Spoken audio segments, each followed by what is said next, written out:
ఎరుషలేమా మా పాదములు నీ గుమ్మములలో నిలిచి ఉన్నవి ఎరుషలేమా.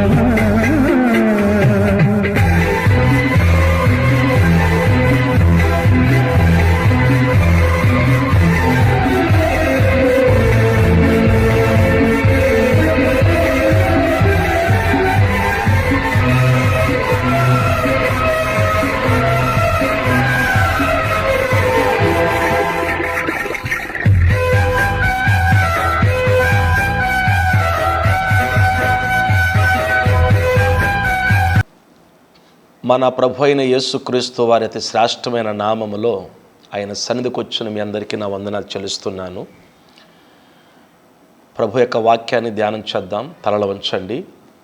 గనుడవైన మా తండ్రి, పరిశుద్ధుడైన దేవా, మీకు మా హృదయపూర్వక వందనాలు. మరలా మీ సన్నిధికి మేము వచ్చి మీ మాటలు వినే భాగ్యాన్ని మీరు మాకు ఇచ్చారు. వినుట వలన విశ్వాసము కలుగును, అది క్రీస్తును కూర్చున్న మాట వల్ల కలుగునని మీరు చెప్పారు కదా నాయన. మీ వాక్యాన్ని విని బలపరచబడటానికి సహాయించి దీవించి మేలిచ్చమని యేసు నామమున అడుగుచున్నాం తండ్రి, ఆమేన్. ప్రియులారా, గత వారం మనం ఒక అంశాన్ని ధ్యానం చేశాము. అదే మరలా ఈరోజు కంటిన్యూ చేయాలని ఆశపడుతున్నాను. శ్రమలో కలగజేయు వారికి పరోక్షముగా మనమిచ్చే జవాబు. అందులో 4 విషయాలు గత వారం నేను మీకు జ్ఞాపం చేశాను. 1, దేవుడు పరిశుద్ధుడు, ఈ సత్యము లోకము ఎరగదు, మన పరిశుద్ధ ప్రవక్తన ద్వారా ఆ సత్యమును లోకమునకు తెలియజేయవలెను అని. 2వ మాట, లోక భాగ్యములు నశించుచున్నవి, ఆ సత్యము మన ప్రవక్తన ద్వారా ఈ లోకానికి తెలియచేయాలి. 3వది, చిన్న బిడ్డల వల్లే కల్మషమునకు దూరముగా ఉండవలెను అనే విషయాలు గత పాఠములో మనము ఈ 3 విషయాలు మీకు చెప్పాను. 4వది, మీ సత్ప్రవక్తను చూచి మిమ్మల్ని దూషించేవారు సిగ్గుపడతారు అనేటువంటి ఒక మాట మనం చూసాం. అక్కడ రూతు గ్రంథం దగ్గర మనం ఆపాం. రూతు గ్రంథం 3వ అధ్యాయంలో మనం 10వ వచనం దగ్గర ఆపాము. మరొకసారి ఆ మాటను జ్ఞాపం చేసి 5వ మాటలోకి వస్తాను. అతడు నా కుమారి, యెహోవా చేత నీవు దీవెన నొందిన దానవు, కొద్దివారినే కానీ గొప్పవారినే కానీ యవనస్తులను నీవు వెంబడింపక ఉండుట వలన నీ మునుపట్టి సత్ప్రవక్తన కంటే వెనకటి సత్ప్రవక్తన మరి ఎక్కువైనది. ఈ భాగములో మనం చూస్తూ ఉన్నప్పుడు రూతు తన సత్ప్రవక్తన కలిగి ఉండటం వలన దేవుని చేత దీవెన నొందుతున్నావు అని దీవిస్తున్నాడు బోయాజు. అవును, మన ప్రవక్తన మన మీదకి దీవెన ఆశీర్వాదాన్ని తీసుకొస్తుంది. మన ప్రవక్తన ఎలాంటిదైతే అలాంటి యొక్క ఫలితమే అనుభవించటం అనేది జరుగుతుంది. గనుక ప్రియ యవన బిడ్డలారా, గమనించండి, ఒక రూతు తన దేశాన్ని విడిచిపెట్టి మరొక దేశానికి ఆమె వచ్చినప్పుడు, ఆమెను చూచినప్పుడు ఆమె చాలా అందంగా ఉందండి. చాలా అందమైన వ్యక్తి, సౌందర్యవంతురాలు. ఆమె అందాన్ని బట్టి అనేక మంది యవనస్తులు దగ్గరికి వచ్చి ఆకర్షింపబడి ఎంత అపవిత్రంగా మాట్లాడాలని చూచినా ఎక్కడ కూడా రూతు ఒక్క వ్యక్తికి కూడా అవకాశము ఇవ్వలేదండి. ఎక్కడ అవకాశం ఇవ్వలేదు. మరొక వ్యక్తి తనతో మాట్లాడటానికి కానీ మరొక వ్యక్తి తన దేహాన్ని తాకటానికి కానీ రూతు ఎక్కడ కూడా అవకాశం ఇవ్వలేదు. చూచారా, ఆమె దేవుని దగ్గరికి వచ్చినప్పుడు, బెత్లెహేముకి వచ్చినప్పుడు, యెహోవా దేవుని సన్నిధికి వచ్చినప్పుడు ఆమె ప్రవక్తన గురించి మరొక వ్యక్తి సాక్ష్యం ఇచ్చేటట్లుగా ఆమె ప్రవక్తన ఉంది. అందుకే ఆమె దేవుని యొక్క దీవెన పొందుకుంది. ఈరోజు దేవుని బిడ్డలారా, మనము అలాంటి యొక్క ప్రవక్తన కలిగి లోకానికి మనము ఏం చేయాలంట? మనము సాక్ష్యం ఇచ్చే వారంగా మనం ఉండాలి. మన ప్రవక్తనే వాళ్ళకి జవాబు. అందుకే అన్నాడు, ఏమన్నాడు? మరలా మనము చదివినట్లయితే ఆ మొదటి పేతురు పత్రిక 3వ అధ్యాయం 16వ వచనాన్ని మరొకసారి చదివినట్లయితే అంటున్నాడు కదా, మీ హృదయముల యందు క్రీస్తును ప్రభువుగా ప్రతిష్ఠించుడి. అంటే మన హృదయాలలో క్రీస్తును ప్రభువుగా మనము ప్రతిష్ఠించుకోవాలి మన హృదయములో. అప్పుడు మీరు దేని విషయమై దుర్మార్గులని దూషింపబడుదురో దాని విషయమై క్రీస్తునందున్న మీ సత్ప్రవక్తల మీద అపనింద వేయువారు సిగ్గుపడుదురు. అంటే ఎప్పుడైతే మనం క్రీస్తు ప్రభువాన్ని మన హృదయమందు ప్రతిష్ఠిత మనం చేసుకుని ప్రభు కొరకు మనం జీవిస్తామో, పరిశుద్ధంగా మనం జీవిస్తామో, సత్ప్రవక్తను కలిగి మనం మంచి ప్రవక్తను కలిగి జీవిస్తామో, ఎవరైనా ఒకవేళ మన మీద నింద వేయాలని చూస్తే వారు సిగ్గుపడతారు. ఈనాడు అనేక మంది భక్తుల మీద, మరలా చెప్తున్నాను, అనేక మంది భక్తుల మీద, దైవజనుల మీద, అనేక మంది విశ్వాసు జీవితంలో పరిశుద్ధంగా జీవిస్తున్న దేవుని బిడల మీద అపనిందలు వేసి ఏదో ఒక రకంగా పాడు చేయాలని చూచేవారు చాలామంది ఉన్నారు. కానీ వాళ్ళే సిగ్గుపడిపోతున్నారు. గనుక మనల్ని శ్రమ పెట్టే వారికి మన ప్రవక్తన ద్వారా మనం ఏం చేయాలంటే రుజుపరచాలంట.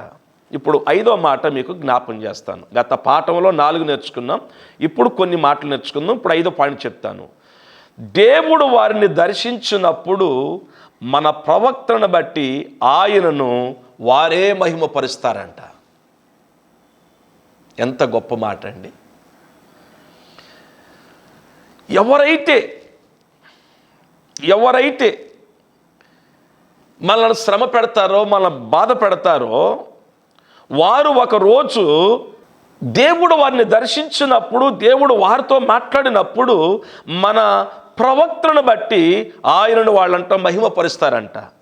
ఈ మాట మీకు వాక్యం ద్వారా చూపిస్తానండి. 1 పేతురు పత్రిక 2వ అధ్యాయము 12వ వచనం చదువుతాను. అన్యజనులు మిమ్మల్ని ఏ విషయములో దుర్మార్గులని దూషింతురో ఆ విషయములో వారు మీ సత్క్రియలను చూచి, ఏ క్రియలు అంటే సత్క్రియలు అంటే మంచి క్రియలు, అంటే మంచి పనులు చూచి వాటిని బట్టి దర్శన దినమున దేవుణ్ణి మహిమపరిచినట్లు. దర్శన దినమున అంటే అర్థం ఏంటంటే దేవుడు వారితో మాట్లాడిన రోజు, దేవుడు వారిని దర్శించిన రోజు వారంట దేవుని మహిమపరుస్తారంట. అయ్యా, నిన్ను నమ్ముకున్నటువంటి భక్తుల మీద, నిన్ను నమ్ముకున్నటువంటి బిడ్డలను మేము దూషించాం, బాధించాం, కొట్టాం, చిత్రహింసలు పెట్టాం, బాధ పెట్టాం. మీరు గమనించండి, నైజీరియా ప్రాంతంలో ప్రభు నమ్ముకున్నటువంటి బిడ్డల్ని గత సంవత్సరం నుంచి ఇప్పటికీ 70,000 మందిని చంపేశారు అని చెప్తున్నారు.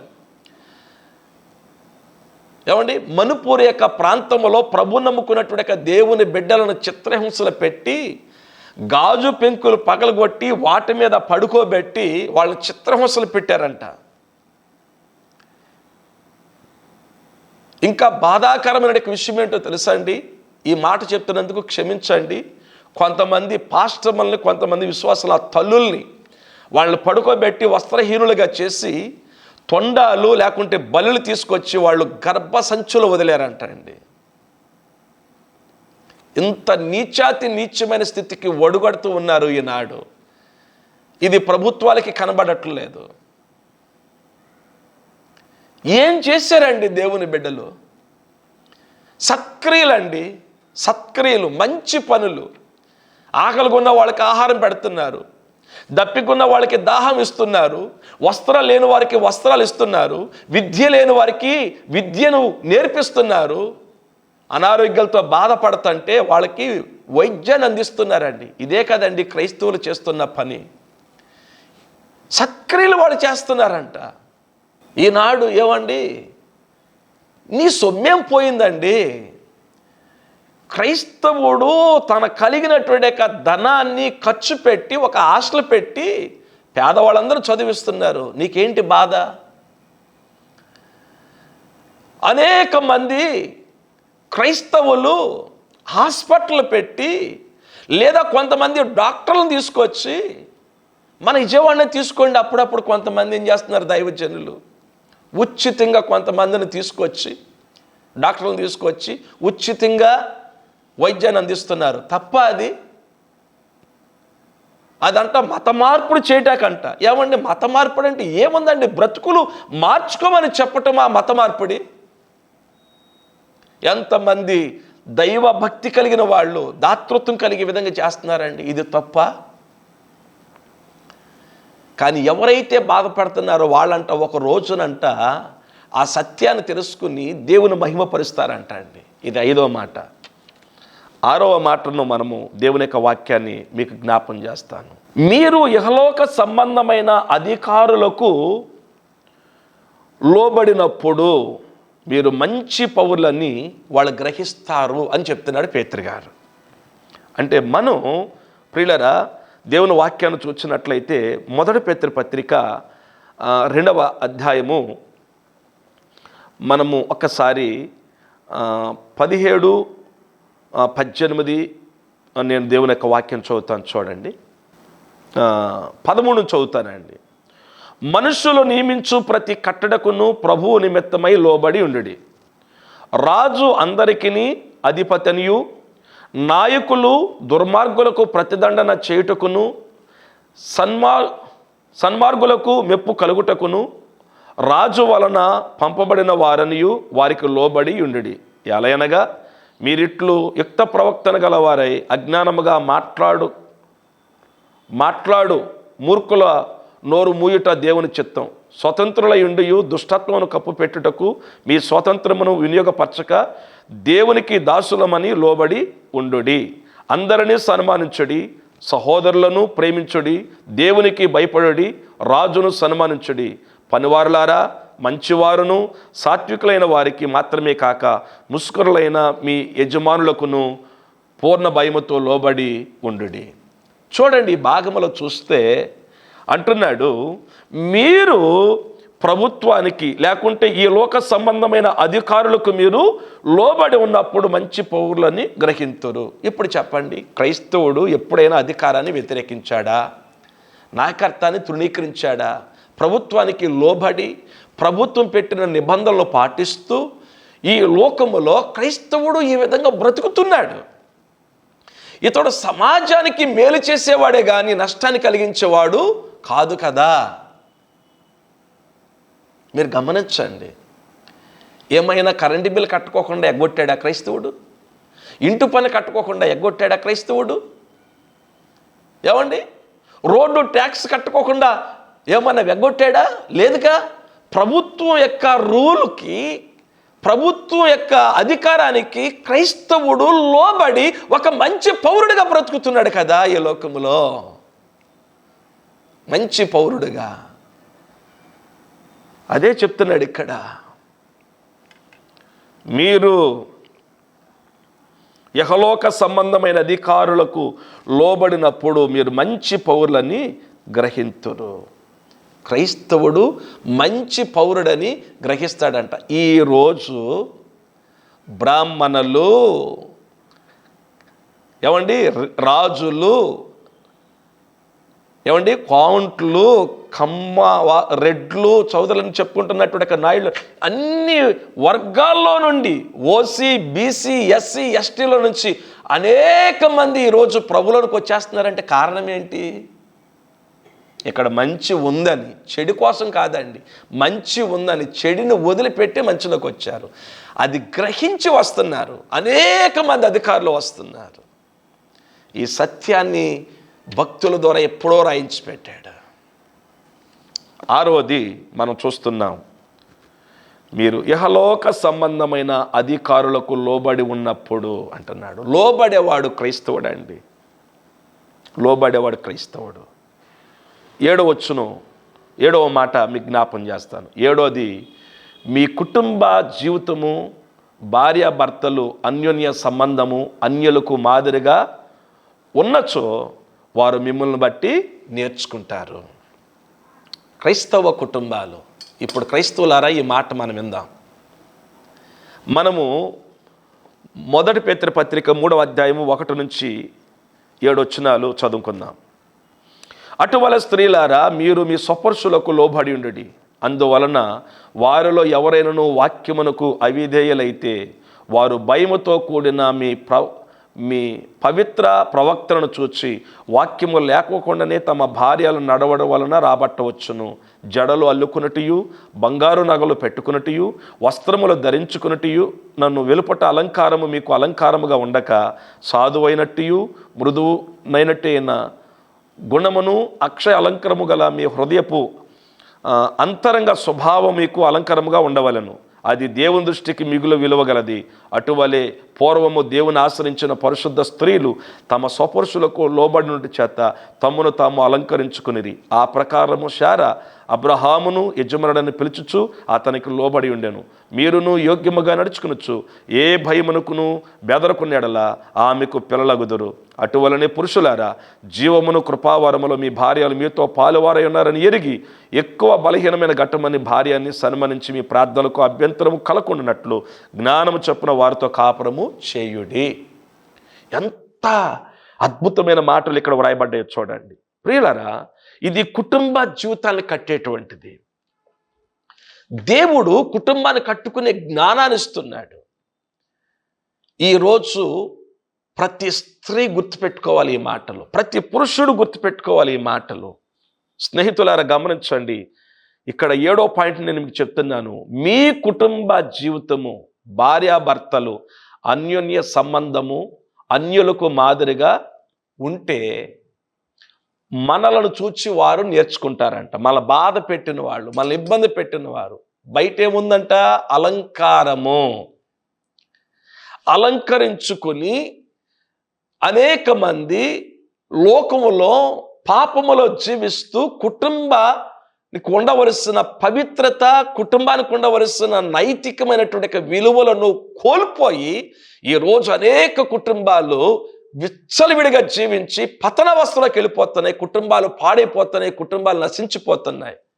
భార్యాభర్తలకు ఉన్నటువంటి అనుబంధం విలువలేనటువంటిదిగా అయిపోయింది. ఇక్కడ ఒక మాట తప్పక నేను చెప్పాలండి. బైబిల్ 3 నిర్వచనాలు ఇచ్చిందండి.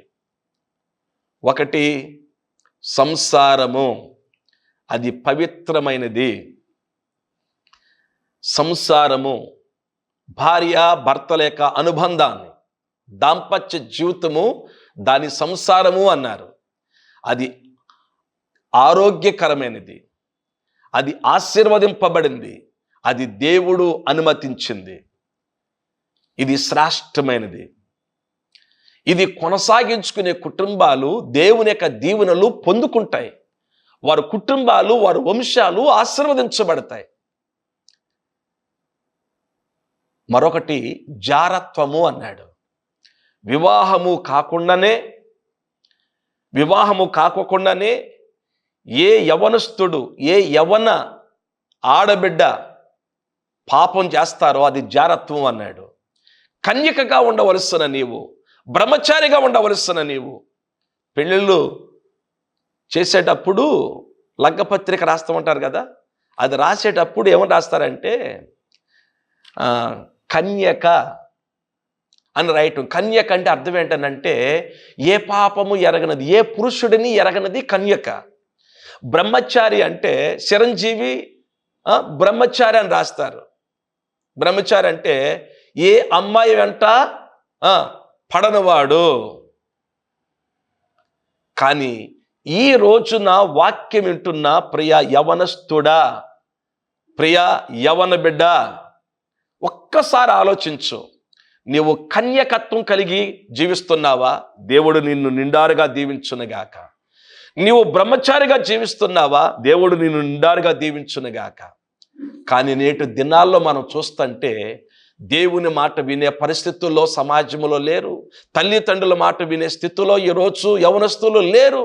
ఈరోజు గురువులు చెప్పే మాట వినే స్థితిలో లేరు. దైవ భయాన్ని వదిలిపెట్టారు. నైతిక విలువలు వదిలిపెట్టి ఇష్టానుసారంగా జీవిస్తూ ఉన్నారు. ఎంత ఘోరమో చూడండి. 3వ మాట ఏమిచ్చాడు తెలుసా? వ్యభిచారము అన్నాడు. అంటే వివాహమైనటువంటి పురుషుడు, వివాహమైనటువంటి స్త్రీ తన భర్త కాకుండా, తన భార్య కాకుండా మరొక వ్యక్తితో సంబంధం పెట్టుకుంటే అది వ్యభిచారము అన్నాడు. ఈ 3 మాటల్లో ఏది బాగుందో చెప్పండి మీరు? సంసారము అన్నాడు, జారత్వము అన్నాడు, వ్యభిచారము అన్నాడు. ఆలోచించండి. అందుకే దేవుడు మానవాడికి పవిత్రత అంటే ఏంటో, నీతి అంటే ఏంటో, యథార్థత అంటే ఏంటో, నమ్మకత్వం అంటే ఏంటో, కుటుంబ వ్యవస్థ అంటే ఏంటో, నైతిక విలువలంటో దేవుడు చక్కగా నేర్పిస్తున్నాడు.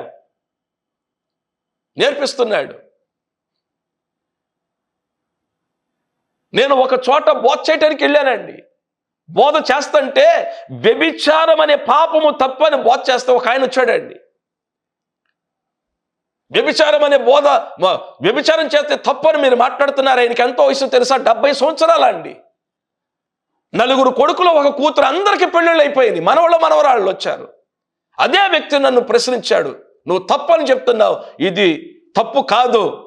2 వ్యక్తులు ఇష్టపడి తప్పు చేస్తే నేను ఆరాధించేటోడెక్క నా దైవం చెప్పాడు, ఏమన్నా తెలుసా, నువ్వు పాపం చేయొచ్చు అని చెప్పాడండి. కానీ దేవుని వాక్యం చెప్తుంది, క్రైస్తవ్యముల మాత్రము అది అనుమతించలేదండి. నేను ఆరాధించే దేవుడు పరిశుద్ధుడు, నేను ఆరాధించే దేవుడు పరిశుద్ధంగా ఉండమని బోధించాడు. ఆయన పవిత్రత కలిగిన దేవుడు కాబట్టి పవిత్రతను నేర్పించాడండి. అందుకే ఇక్కడ చెప్పాడు, కుటుంబాలు ఎలా ఉండాలంటే, మన కుటుంబ జీవితము, భార్యాభర్తలు అన్యోన్య సంబంధము అనేకులకు మాదిరికరంగా ఉండాలి, పవిత్రత కలిగి ఉండాలి. దేవుని బిడ్డలారా, దేవుడు మనతో మాట్లాడుతున్నాడు. మన కుటుంబాలు మనం కట్టుకోవాలి. జ్ఞానము ద్వారా ఇల్లు కట్టబడును, వివేచన ద్వారా అది స్థిరపరచబడును అన్నాడు. అందుకంటాడు, స్త్రీలారా ప్రభునకు వలె మీ సొంత పురుషుడికి లోబడి ఉండండి, పురుషులారా మీరును మీ భార్యల్ని ప్రేమించండి అంటాడు. వివాహం ఎందుకు ఏర్పాటు చేయటం జరిగింది? మీలో జారత్వము జరుగుతున్నది అనేటువంటి విధానము నేను విన్నాను. అలా ఉండటానికి వీల్లేదు. అందుకే ప్రతి పురుషుడికి సొంత భార్య, ప్రతి స్త్రీకి సొంత భర్త ఉండవలెను. దేవుని యొక్క అనుమతి, దేవుని యొక్క అనుగ్రహము అందులో ఉంది. గనుక కుటుంబాలు కట్టుకుని బిడ్డలకు మాదిరికరంగా, తల్లిదండ్రుల యొక్క విధేయత బిడ్డలకు ఆశీర్వాదం కలుగుతుంది. భార్యాభర్తల యొక్క అవిధేయత బిడ్డల మీదకి శాపం తీసుకొస్తుంది. ఈనాడు అనేక మందిని చూస్తూ ఉన్నప్పుడు కుటుంబాలు విచ్ఛిన్నమైపోతున్నాయని, కొన్ని ప్రాంతాలకు వెళుతున్నప్పుడు, పాస్టర్ గారు మా నాన్న మమ్మల్ని వదిలిపెట్టి వేరే అమ్మాయిని తీసుకుని వెళ్ళిపోయాడు, అయ్యా మా స్థితి ఎలా అయిపోయిందని ఏడుస్తున్నారు కొంతమంది. కొన్ని స్థలాల్లో గుండెలు పగిలిపోతున్నాయి. మా అమ్మ మా నాన్న ఎక్కడికో జాబుకో పనికో వెళ్ళిపోతుంటే ఎవరెవరో మా ఇంటికి వస్తున్నారు, మమ్మల్ని కొడుతుంది అని చెప్పుకుంటున్నటువంటి బిడ్డలు. చేతులు జోడించి కోరుతున్నాను, దేవుడు మనకి ఎంత శ్రేష్టమైనటువంటి కృప ఇచ్చాడో మీరు ఒకసారి గమనించండి. అది మనము పాడు చేసుకోకూడదు. మరొక మాట నేను మీకు జ్ఞాపకం చేయాలని ఆశపడుతున్నాను. చెప్పే ముందు ఈ మాటలు మనం చూస్తున్నప్పుడు మీరు గమనించండి, స్త్రీలు వేటుతో తమను తాము అలంకరించుకున్న వలనో స్పష్టంగా ఇక్కడ చెప్పాడండి. ఏం చెప్పాడు? వెలుపట అలంకారం అంటే జడలు అల్లుకున్నటియు, బంగారు నగలు పెట్టుకున్నటియు, వస్త్రములు ధరించుకున్నట్టు వెలుపట అలంకారములు మీకు అలంకారంగా క్రైస్తవులారా మీకు ఉండొద్దు, కానీ సాధువైనట్టియు అంటే స్త్రీలకు ఉండవలసింది ఏంటి? సాధువైనట్టియు, మృదువునైనట్టు గుణమును, అక్షయ అలంకరము గల మీ హృదయపు అంతరంగ స్వభావం మీకు అలంకరముగా ఉండవలెను. అది మిగులు విలువ గలది, దేవుని దృష్టిలో ఇది విలువైనది. శారమ్మ తన భర్తకి లోబడిందంట. ఈరోజు భర్తలకు లోబడే వాళ్ళు కనబడట. వాక్యము లేకపోకుండానే మీ నడవడిక ద్వారా మీ భర్తలను ప్రభు దగ్గరికి తీసుకురండి అని దేవుని యొక్క వాక్యములో వ్రాయబడింది. కుటుంబ వ్యవస్థ చాలా ప్రాముఖ్యమైనది. కుటుంబాలు బాగుంటే దేవుని సంఘాలు బాగుంటాయి, దైవజనులు ప్రశాంతంగా ఉండగలుగుతారు. సంఘము ద్వారా సమాజం బాగుపడద్ది, దీవించబడద్ది. ఇది కుటుంబాల మీద ఆధారపడి ఉంది. గమనించండి, చాలా కుటుంబాలు ఎలా ఉన్నాయంటే శరీరము పడుకుంటుంది, మనసులేసి కూర్చుంటుంది. మనశ్శాంతి లేదు, నెమ్మది లేదు, గలిబిలి. అందుకే ఈనాడు కుటుంబాల్లో సరైనటువంటి ఆ ప్రేమలో, ఆ ఐక్యత, నైతికమైనటువంటి విలువలు లేక, మనశ్శాంతి లేక, నిద్రల పట్టక అటు ఇటు తిరుగుతూ ఉన్నారు ఈరోజు మనుషులు. దేవుడు మాట్లాడుతున్నాడు. కుటుంబాలు నైతికమైనటువంటి విలువలు కలిగి ఉండాలి. దేవుడిచ్చినటువంటి నైతికమైనటువంటి విలువలు కలిగి ఉండాలి. ప్రియులరా, దేవుని యొక్క వాక్యములు మనం చూస్తే దేవుడిచ్చిన వాటిని అలంకరించుకుంటే, దేవుడు మానవానికి ఇచ్చిన కృపావరములు అనంట మంచి భార్య ఒక వరం అంటండి.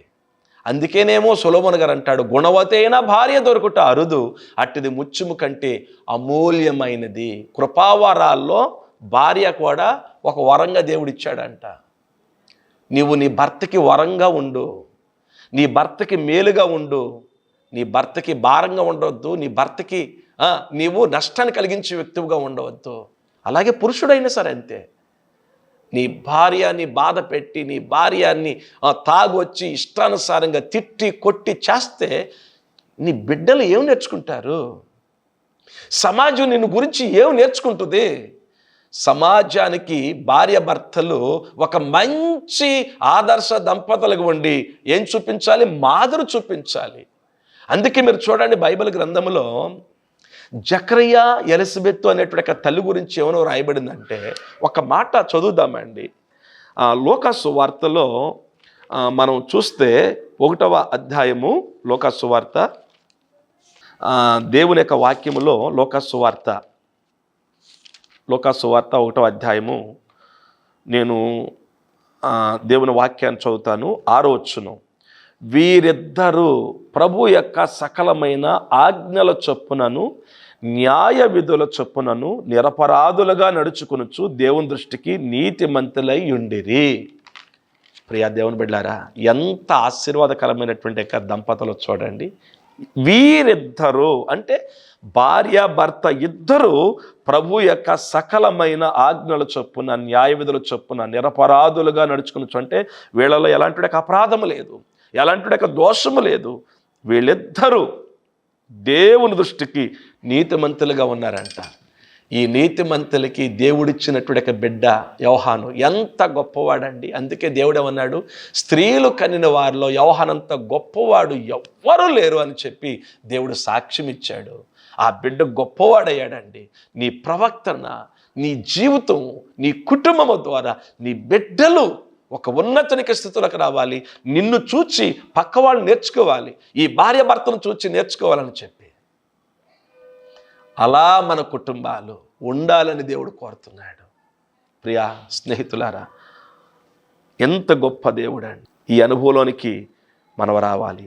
వీటిని బట్టి మనం ఇతరులకి మనమంట నేర్పించాలి. తర్వాత మనం దేవుని యొక్క వాక్యాన్ని చూసినట్లయితే, మనము మొదటి పేతురుపత్రిక 3వ అధ్యాయములో హెచ్చరికను దేవుడు ఇస్తాడండి. అది ఏంటో చూద్దాం. 3వ అధ్యాయము 10వ వచనం నుండి 12వ వచనం వరకు, జీవమును ప్రేమించి మంచి దినములను చూడగోరువాడు చెడ్డదాని పలకుండా తన నాలుకను, కపటపు మాటలు చెప్పకుండా తన పెదవులను కాచుకునవలను, అతడు కీడు నుండి తొలగి మేలు చేయవలను, సమాధానమును వెదికి దాన్ని ఎంటాడవలెను. ఇది ఒక హెచ్చరిక మనకి. జీవాన్ని ప్రేమించి మంచి దినాలు చూడాలి అనుకునేవాడంట చెడ్డదాన్ని పలుకోకుండా తన నాలుకను, కపటపు మాటలు చెప్పకుండా తన పెదవులను కాచుకునవలను, అతడు కీడు నుండి తొలగి మేలు చేయవలను, సమాధానమును వెదికి దాన్ని వెంటాడవలను. ప్రభు కన్నులు నీతిమంతుల మీదను, ఆయన చెవులు వారు ప్రార్థనల వైపును తిరిగి ఉన్నవి కానీ ప్రభు ముఖము కీడు చేయవారికి విరోధముగా ఉన్నది. ఒక హెచ్చరిక దేవుడు చేస్తున్నాడు, జాగ్రత్తగా మనం ఉండాలని. ఆ విధంగా ఉందాం. వీటి ద్వారానే మనల్ని శ్రమ పెట్టేవారిని, బాధ పెట్టేవారికి మనము పరోక్ష జవాబు మనం ఇద్దాం. దేవుడి వాక్యం ద్వారా మనం దీవించునుగాక. తలల వంచుని ప్రార్థన చేసుకుందాం. ప్రియ ప్రభు, నీకు వందనాలు. మీరు మాతో చెప్పిన ప్రతి మాట ప్రకారంగా మా జీవితాలు, మా కుటుంబాలు సరిచేసుకుని మమ్మల్ని శ్రమ పెట్టే వారికి మేము పరోక్షంగా వీటిల నుండి జవాబిచ్చే వారంగా మేము ఉండటానికి ఆ విధమైన భక్తి చేయడానికి సహాయం చేయి. విన్న ప్రతి తల్లిని, తండ్రిని, ప్రతి సహోదరిని మీరు దీవించండి, కాపాడండి. అనారోగ్యాల నుంచి విడిపించండి, ఆర్థిక ఇబ్బందుల నుంచి విడిపించండి, కుటుంబ సమస్యలు, మానసిక ఒత్తిళ్లు, రుణభారాల నుంచి విడిపించండి. మనసుకు నెమ్మది, సర్వ శరీరమునకు ఆరోగ్యం ఇచ్చి మేలిచ్చేయమని, కాపాడమని యేసు నామమున అడుగుచున్నాం తండ్రి, ఆమేన్.